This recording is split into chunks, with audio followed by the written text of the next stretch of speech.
नमस्कार सभी EPS 95 pension धारकों का आज के इस वीडियो में स्वागत है। आज के इस वीडियो में मैं आपको दो ऐसे ईपीएस 95 पेंशन धारकों की पेंशन के रिवीजन के बारे में बताने वाला हूँ जिन्होंने ना तो किसी कोर्ट में अपील दाखिल की ना ही कोर्ट में चक्कर काटे।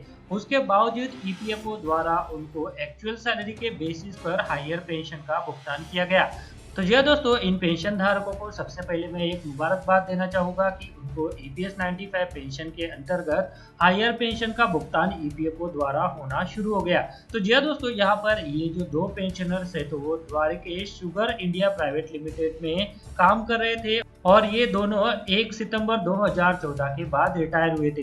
तो जी दोस्तों, यहाँ पर इन दोनों पेंशनर्स को ईपीएफओ द्वारा हायर पेंशन का भुगतान शुरू किया गया है। तो जी दोस्तों, इनके जो पीपीओ है साथ में ईपीएफओ द्वारा इनको पेंशन भुगतान के लिए जो पत्र व्यवहार भी किया गया है तो उसके बारे में भी अभी मैं आपको इस वीडियो में जानकारी देने वाला हूँ। साथ में ये जो लेटर ईपीएफओ द्वारा इनको लिखे गए और बाद में इनकी पेंशन को रिवाइज करने के बाद इनको जो पीपीओ जारी किया गया तो उसे भी मैं अभी आपको इस वीडियो में दिखाने वाला हूँ। तो आप इस वीडियो के साथ अंत तक बने रहिए ताकि ये जो इम्पोर्टेंट अपडेट ईपीएस 95 पेंशन धारकों के लिए है तो इसकी जानकारी आप सभी को मिल सके। और इसी तरह के अपडेट जानने के लिए अगर आपने अभी तक चैनल को सब्सक्राइब नहीं किया है तो चैनल को सब्सक्राइब करके रख लीजिए और उसके बाद जो बेल का बटन आएगा उसे भी आप प्रेस कर दीजिए ताकि भविष्य में जो भी अपडेट आए तो उसका नोटिफिकेशन आपको सबसे पहले मिल सके। वीडियो में आगे बढ़ने से पहले अगर आप शेयर मार्केट में इन्वेस्ट करना चाहते हैं तो इसके लिए आपको एक ट्रेडिंग अकाउंट की जरूरत पड़ती है। ट्रेडिंग अकाउंट ओपन करने के लिए वीडियो के डिस्क्रिप्शन में मैंने आपके लिए एक लिंक देके रखा है। उस लिंक पर क्लिक करके अगर आप ट्रेडिंग अकाउंट ओपन करते हैं तो उस ट्रेडिंग अकाउंट ओपनिंग के लिए आपको कोई भी चार्जेस देने की जरूरत नहीं है, साथ में कोई भी एनुअल फी देने की जरूरत नहीं है। और जब भी आप इक्विटी में शेयर खरीदेंगे या फिर बेचेंगे तो उसके ऊपर आपको कोई भी ब्रोकरेज देने की जरूरत नहीं है। अगर मान लीजिए आपने 100 रुपए का कोई शेयर खरीदा और उसे 150 रुपए में बेच दिया तो जो 50 रुपए का फायदा होगा तो वो सीधे आपकी जेब में जाएगा। इसके ऊपर जो है वो आपको कोई भी ब्रोकरेज चार्जेस देने की जरूरत नहीं है, कोई भी यहाँ पर आपको चार्जेस नहीं है। तो इसके लिए अगर आप अकाउंट ओपन करना चाहते हैं तो वीडियो के डिस्क्रिप्शन में मैंने एक लिंक दिया हुआ है, तो उस लिंक पर क्लिक करके आप घर बैठे ऑनलाइन एक डीमैट अकाउंट ओपन कर सकते हैं। तो चलिए अभी वीडियो में आगे बढ़ते हैं। तो चलिए दोस्तों, ईपीएस 95 पेंशन धारकों से रिलेटेड ये जो अपडेट है जिसमें द्वारकेश शुगर इंडिया लिमिटेड में जो दो कर्मचारी काम कर रहे थे और वो 1 सितंबर 2014 के बाद रिटायर हुए, उन्होंने जो है वो कोई भी कोर्ट का दरवाजा नहीं खटखटाया, केवल ईपीएफओ के साथ उन्होंने फॉलोअप किया और उनको ईपीएफओ द्वारा हायर पेंशन का भुगतान किया गया। तो जी दोस्तों, जैसा कि आप स्क्रीन पर देख पा रहे हैं कि EPFO revise pension based on actual salary and grant higher pension of ₹27,022 to this pensioners, see detail. तो जी दोस्तों, EPFO Meerut has revised the pension of two of the post 1st September 2014 retirees of Dwarkesh Sugar India Limited, an exempted establishment without any court order. Just by vigorous follow-up, both PPO are being shared.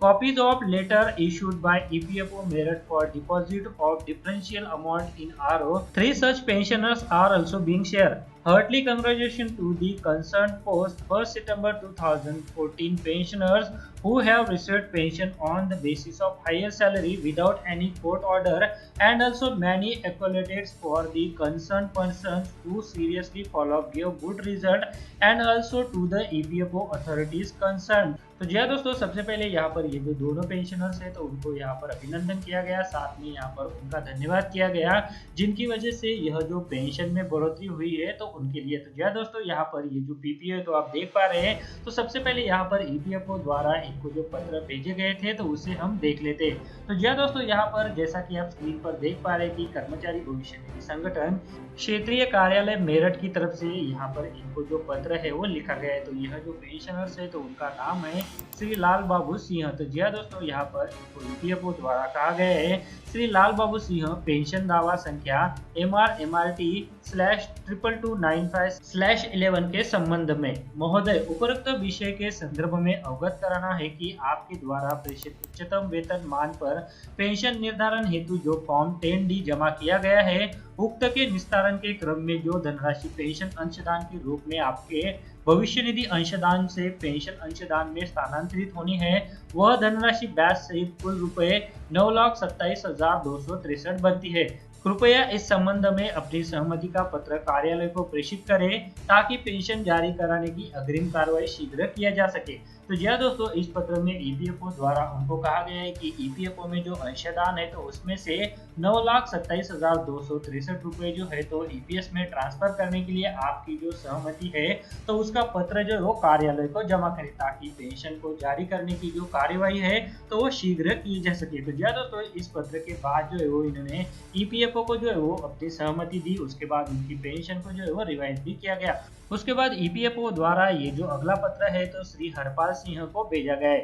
तो इसमें भी उनका जो खाता संख्या है तो उसके संबंध में यहाँ पर लिखा गया है। साथ में उपरोक्त विषय के संदर्भ में अवगत कराना है कि आपके द्वारा प्रेषित उच्चतम वेतन मान पर पेंशन निर्धारण हेतु जो फॉर्म 10D जमा दिया गया है उक्त के निस्तारण के क्रम में जो धनराशि पेंशन अंशदान के रूप में आपके भविष्य निधि अंशदान से पेंशन अंशदान में स्थानांतरित होनी है वह धनराशि ब्याज सहित कुल रुपए 25,761 बनती है। कृपया इस संबंध में अपनी सहमति का पत्र कार्यालय को प्रेषित करें ताकि पेंशन जारी करने की अग्रिम कार्रवाई शीघ्र की जा सके। तो जी दोस्तों, इनको भी ये जो राशि है तो ईपीएफओ से ईपीएस 95 पेंशन स्कीम में ट्रांसफर करने के लिए यहाँ पर जो सहमति पत्र देने के लिए कहा गया है। तो जी दोस्तों, अगला जो पत्र ईपीएफओ द्वारा यहाँ पर भेजा गया है तो वो श्री चंद्र किशोर को भेजा गया है, जिसमें भी ईपीएफओ द्वारा इनको 3,36,264 रुपए ईपीएफओ से ईपीएस 95 पेंशन स्कीम में ट्रांसफर करने के लिए सहमति पत्र कार्यालय को प्रेषित करने को कहा है। तो जी दोस्तों, यहाँ पर इसके बाद जो है वो इनको इनकी पेंशन में जो है वो रिवीजन कर दी गई है। तो चलिए अभी इनका जो पीपीओ है तो यहाँ पर देख लेते हैं।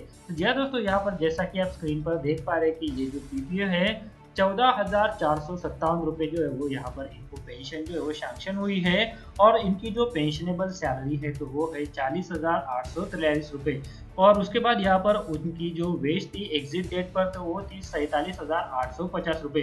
तो जी दोस्तों, यहाँ पर जो उनकी पेंशनेबल सैलरी बनती है रिटायरमेंट के बाद तो वो हो जाती है 40,843 रुपए। इसके बेसिस पर उनको जो है वो 14,457 रुपए की पेंशन का भुगतान ईपीएफओ द्वारा यहाँ पर किया गया है। उसके बाद यहाँ पर दूसरा जो पीपीओ है तो उसे भी हम देख लेते हैं। तो जैसा कि आप स्क्रीन पर देख पा रहे हैं कि ये जो दूसरा पीपीओ है लाल बाबू सिंह जी का तो उनको जो है वो 27,022 रुपए की पेंशन ईपीएफओ द्वारा सैंक्शन की गई है। इनकी वेज थी एग्जिट के टाइम तो 82,350 रुपए थी और जो पेंशनेबल सैलरी थी वो थी 69,621 रुपए। तो जी दोस्तों, यहाँ पर इनको जो पेंशन का भुगतान किया जाएगा हायर क्रेजेस के ऊपर तो वो 27,022 रुपए है।